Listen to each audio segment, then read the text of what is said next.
Hello everybody, this is the Wikstrand and this is a little bit of a special bonus video. It's been a while since I've had a proper cinema combat video, and so I thought that we do have actually a couple of 300 movies that has been made. So I decided just to make it a three-way dance. So how this is going to work is I'm going to compare three movies together that are connected with the movie 300 in different categories and see who comes up on top. Spoiler alert, it is going to be the original 300 from 2006. That is not a prediction, that is a spoiler. Thank you, Paul Heyman. And in the immortal words of Paul Heyman, this is now a three-way dance and let's see who comes up on top. This is Cinema Combat.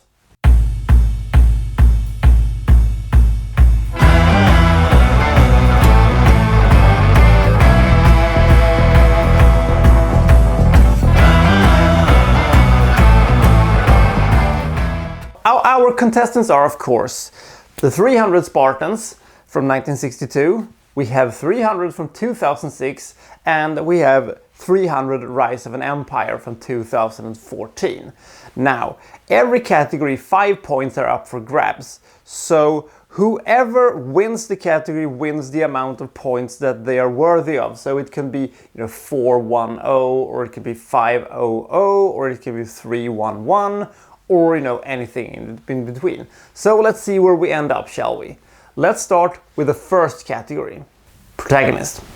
This one is going to be a clean sweep for Gerald Butler. Not only is he one of my favorite heroes of all time, he also has very, very unstiff competition, considering that the original dude from 300, that Leonidas is basically just some guy who just tries to be a new version of Spartacus and failing at it.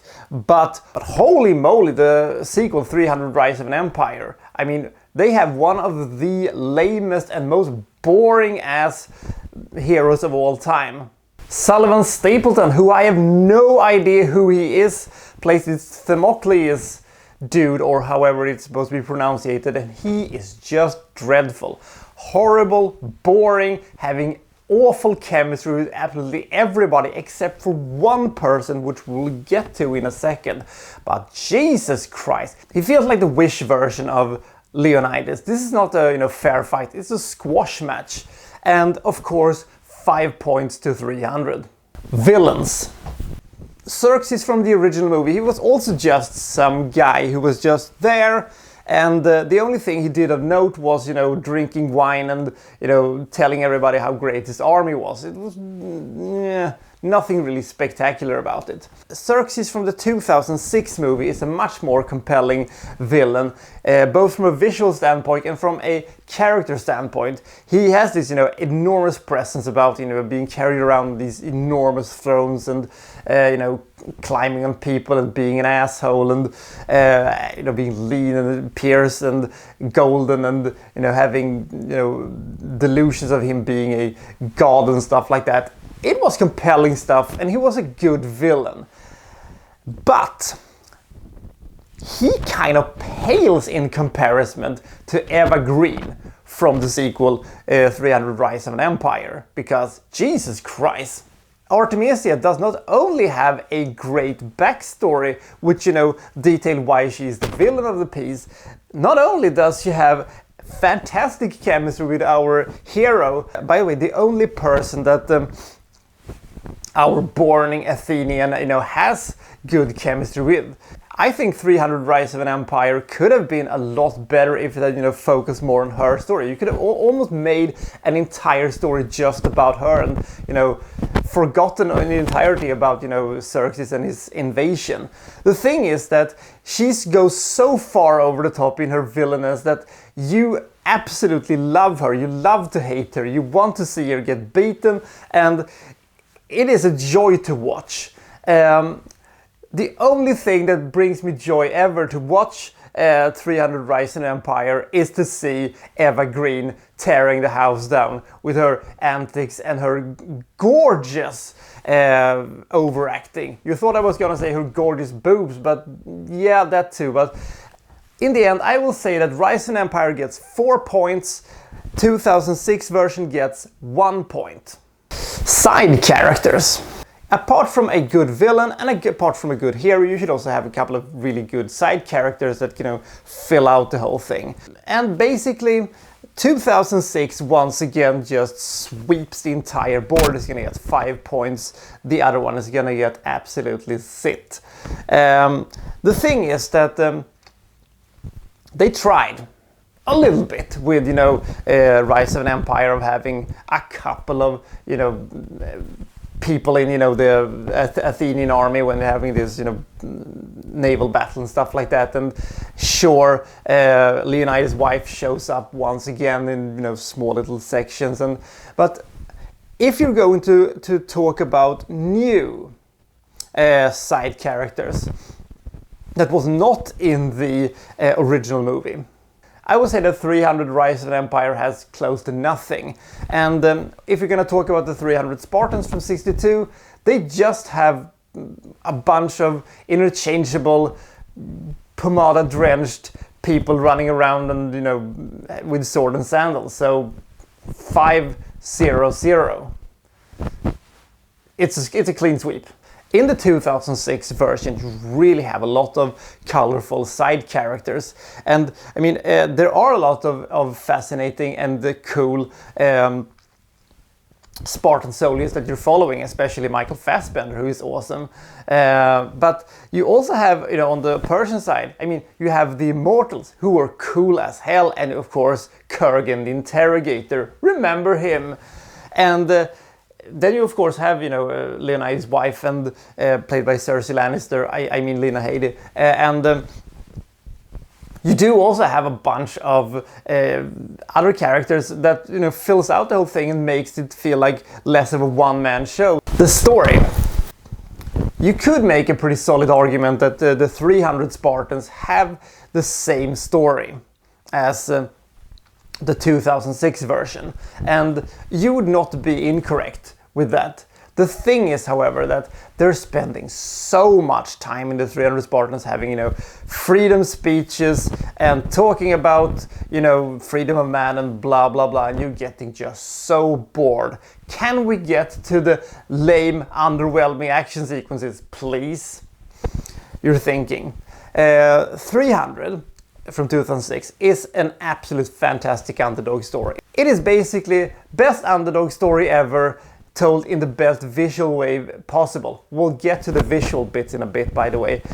And the thing is that they just overcomplicated everything so much when it came to Rise of an Empire, trying to have this taking place, you know, at the same time but at a different location. And you're just thinking, but why though? And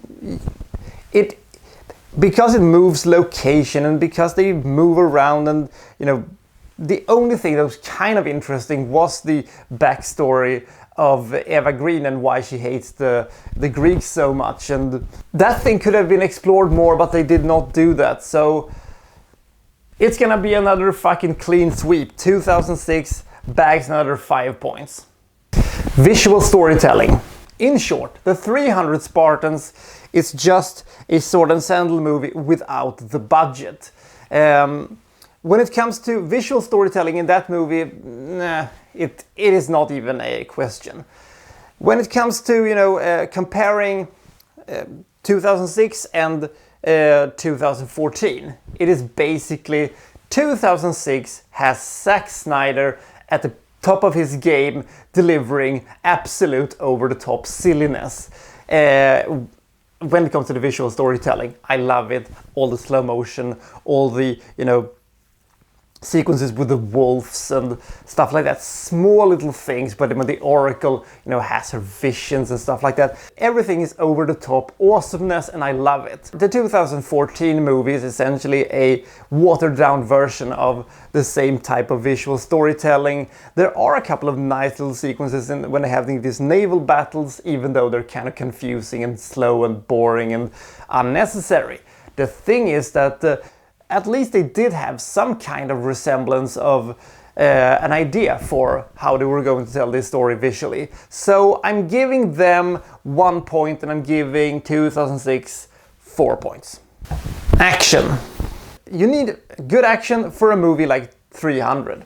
And the 300 Spartans has some of it.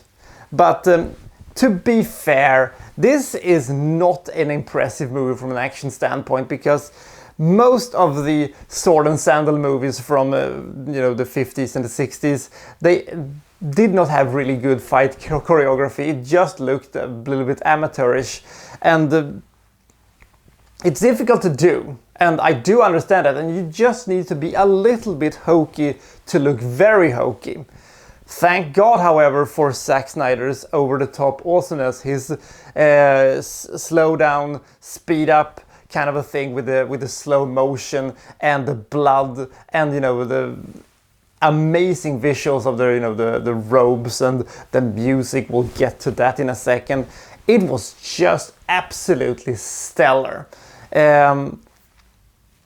Comparing that to 300 Rise and Empire, they tried to do the same thing, but it was once again a watered down version, and because I just love the action sequences in the 300 so much, it just feels like Rise of an Empire felt even less impactful by comparison, so it's going to be another one of the 500. But it is difficult to compare yourself with one of the greatest action movies of all time. Music. 300 is packed to the gills with adrenaline pumped music, and I love it. I will say that it was kind of cool in the Rise of an Empire to end the thing with War Pigs by Black Sabbath. That's gonna be worth at least 1 point. But I will actually argue that as good as 300 is, the 300 Spartans actually has a really cool soundtrack. Da da da da da da da da da da da da. Look up the 300 Spartans theme. It is actually pretty freaking awesome. So this is gonna be probably the most competitive of all the categories so far. Unfortunately, it's going to be the last, so it's not gonna do that much for good old the 300 Spartans in the long run, but I'm gonna give the 300 Spartans 2 points, I'm gonna give 300 2 points, and I'm going to give 2014 1 point. War Pigs be damned. But once again, comparing 2014 to 2006 is just a watered down version of the whole thing. The music was far inferior to the 2006 version. So we have a predictable winner. Was anybody surprised? I wasn't. So we'll see you next time for well so-and-so reviewing well such and such. Thank you for watching. Thank you very much.